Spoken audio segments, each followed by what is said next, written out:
কৃষ্ণ জন্মাষ্টমী বাংলার একটি অতি পবিত্র এবং আদরণীয় উৎসব।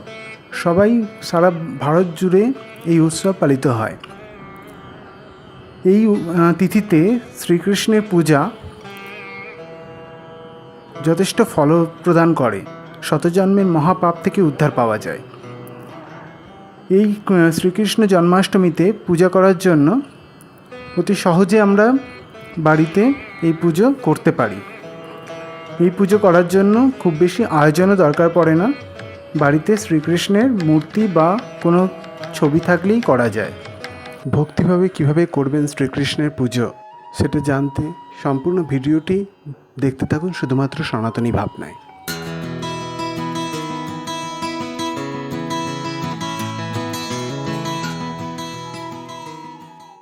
সাধারণত এই পুজো সন্ধ্যের সময় করা উপযোগী, তবে মূলত এই পুজো নিশি পুজো হিসাবে রাত্রেই করা হয়ে থাকে। জন্মাষ্টমী তিথিতে পুজো করতে গেলে সারাদিন উপবাস থাকতে হবে। আগের দিন এবং পরের দিন সম্পূর্ণ নিরামিষ আহার ভক্ষণ করতে হবে। তারপর সন্ধেবেলা পুজোয় বসার আগে শুদ্ধ হয়ে স্নান করে পুরুষরা ধুতি বা শাড়ি মহিলারা পরে এই পুজো শুরু করবেন। পুজোর উপকরণ বলতে ফুল, পুষ্প, অবশ্যই তুলসী পাতা থাকবে। এছাড়া ভোগ হিসাবে নানা রকম ফল, নাড়ু, দই, ঘি, মধু, কাঁচা দুধ, ফলমূল, মাখন এবং খোয়া ক্ষীর নিয়ে নিতে পারেন। তাল ফল একান্তই অপরিহার্য, তাল লাগবেই। বিভিন্ন তালের বড়া, তালের কাঁচা রস, এগুলো বা অভাবে শুধুমাত্র একটা কাঁচা তালের ফল নিলেই হবে। কপালে তিলক ধারণ করে বা তুলসীর মালা ধারণ করে তবেই পুজো করতে বসবেন। প্রথমেই খুব সহজে পুজো আমি এখানে বলছি। প্রথমেই আপনারা আসনে বসার পর হাতে জল নিয়ে 3 বার ওম বিষ্ণু মন্ত্রে আচমন করে নেবেন। নেওয়ার পর কোষাকুষিতে একটু জল নিয়ে সেই জল মনে মনে চিন্তা করবেন সেই জল শুদ্ধ হয়ে যাচ্ছে। তার উপর ওম নমঃ ভগবতে বাসুদেবায় নমঃ মন্ত্র জপ করে নিতে পারেন, বা শ্রীকৃষ্ণায় নমঃ, কৃষ্ণের বীজ মন্ত্র যদি গুরু প্রদত্ত হয় তবে বীজ মন্ত্র জপ করে নিতে পারেন, বা জলশুদ্ধির অন্য মন্ত্র আছে সেই মন্ত্র জলশোধন করতে পারেন। আমি এখানে কোনো মন্ত্র খুব একটা ব্যবহার করছি না, যাতে সবাই তো মন্ত্রে সক্ষম হয় না মন্ত্র পাঠ করে পুজো করতে। তো মানসিকভাবে কিভাবে শ্রীকৃষ্ণের পুজো করা যায় সেটাই আমি এখানে বিস্তারিতভাবে বলার চেষ্টা করছি। সমস্ত পুজোর উপকরণ, ফুল, সমস্ত কিছু মনে মনে চিন্তা করবেন যে শোধন হয়ে গেল, একটু জল ছিটা দিয়ে দেবেন। তারপরে পঞ্চদেবতাকে স্মরণ করে এবং প্রথমেই গুরুকে স্মরণ করে একটা পুষ্প প্রদান করবেন।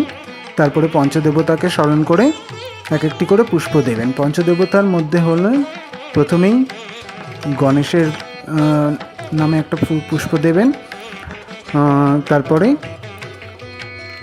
সূর্য দেবের নামে একটা পুষ্প দেবেন, তারপরে সদাশিবের নামে একটা পুষ্প দেবেন, তারপরে নারায়ণের নামে একটা পুষ্প দেবেন এবং শেষে জয় দুর্গার নামে একটা পুষ্প দেবেন।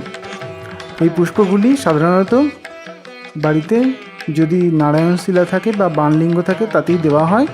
যদি সেগুলো না থাকে একটা তাম্রপাত্রে এই পুষ্পগুলো একটা একটা করে প্রদান করবেন এবং প্রত্যেকবার পুষ্প প্রদান করার পর সেখানে একটু করে কোষা দিয়ে বা কুশি দিয়ে জল নিয়ে একটু একটু করে প্রদান করবেন। এরপরে গুরুকে স্মরণ করে পুজো শুরু করবেন। হৃদয় পদ্মে শ্রীকৃষ্ণের মূর্তি চিন্তা করে মনে মনে সেখানে অন্তত পঞ্চপ্রচারে পুজো করবেন। এটা খুব সহজ, মানস পুজো বলে। মানস পুজো পদ্মে শ্রীকৃষ্ণের ধ্যান করে আপনি মনে মনে গন্ধ, পুষ্প, মনে মনে ধূপ মনে মনে দীপ এবং মনে মনে নৈবেদ্য প্রদান করবেন। এইটুকু করলেই মানস পুজো হবে। স্মরণ করে মানস পুজো করে তারপরে বাহ্য পুজো শুরু করবেন। শ্রীকৃষ্ণের মূর্তি বা পট বা চিত্র আসনে রেখে প্রথমে শ্বেত চন্দন নিয়ে শ্রীকৃষ্ণের শ্রীচরণে অর্পণ করে মনে মনে বলতে পারেন, এসো গন্ধ শ্রীকৃষ্ণায় নমঃ। বা কারোর বীজমন্ত্র থাকলে সেই বীজমন্ত্র প্রথমে যোগ করে দেবেন, শ্রীকৃষ্ণের বীজমন্ত্র জানা থাকলে। বা কোনো মন্ত্র যদি ব্যবহার করতে না চান, সেক্ষেত্রে শুধুমাত্র মনে মনে ওম নমঃ ভগবতে বাসুদেবায় নমঃ মন্ত্রটি মনে মনে জপ করতে থাকবেন এবং একটু একটু করে দ্রব্য শ্রীকৃষ্ণ শ্রীচরণে অর্পণ করবেন। তো প্রথমেই গন্ধ গেল, তারপরে পুষ্প প্রদান করবেন। পুষ্পে একটু চন্দন দিয়ে দেবেন, দিয়ে সেই পুষ্প মনে মনে শ্রীকৃষ্ণ নামে অর্পণ করবেন।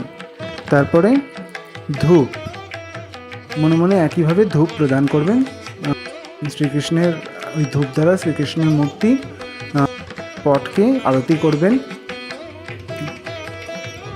প্রথমে শ্রীচরণে 3 বার, নাভিতে 3 বার, মুখে 3 বার এবং সর্বাঙ্গে 3 বার ওই ধূপটি দিয়ে আরতি করবেন।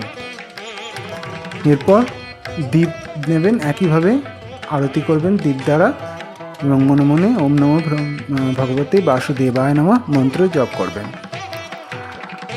শেষে সমস্ত নৈবেদ্য যা যা আছে সমস্ত কিছু স্থাপন করে একটু জলের ছিটে দিয়ে তার মধ্যে সমস্ত নৈবেদ্যের মধ্যে ফুল বা তুলসী পাতা দিয়ে তারপরে সেই সমস্ত নৈবেদ্য শ্রীকৃষ্ণকে মনে মনে অর্পণ করবেন এবং শেষে পানীয় জল অর্পণ করবেন। করার পর মনে মনে প্রণাম করবেন। প্রণাম মন্ত্র উচ্চারণ করতে পারেন, হে কৃষ্ণ করুণা সিন্ধু দীনবন্ধু জগৎপতে গোপেশ গোপিকা কান্ত রাধাকান্তম নমস্তুতে। পুজো হয়ে গেলে মনে মনে ক্ষমা প্রার্থনা করবেন। শ্রীকৃষ্ণকে মনে মনে বলবেন যে নিজের প্রসাদে উনি ওনার পুজো যেন সম্পূর্ণ করে নেন। শেষে রাধারানীর নামে একটি পুষ্প দিয়ে পুজো সমাপ্ত করবেন এবং নিজের সমস্ত মনোবাসনা শ্রীকৃষ্ণকে জানাবেন। শেষে ওম গোবিন্দায় নমঃ মন্ত্রে 3 বার পুষ্পাঞ্জলি দিতে পারেন এবং শ্রীকৃষ্ণের কৃপা প্রার্থনা করে সমস্ত ক্ষমা প্রার্থনা করে নেবেন, নিয়ে নিজের পুজো সমাপ্ত করবেন। এইভাবে আমরা খুব সহজে শুধুমাত্র ভক্তি দ্বারা কোনো রকম মন্ত্র ছাড়া শ্রীকৃষ্ণের পুজো সম্পূর্ণ করতে পারি এই জন্মাষ্টমীর দিনে।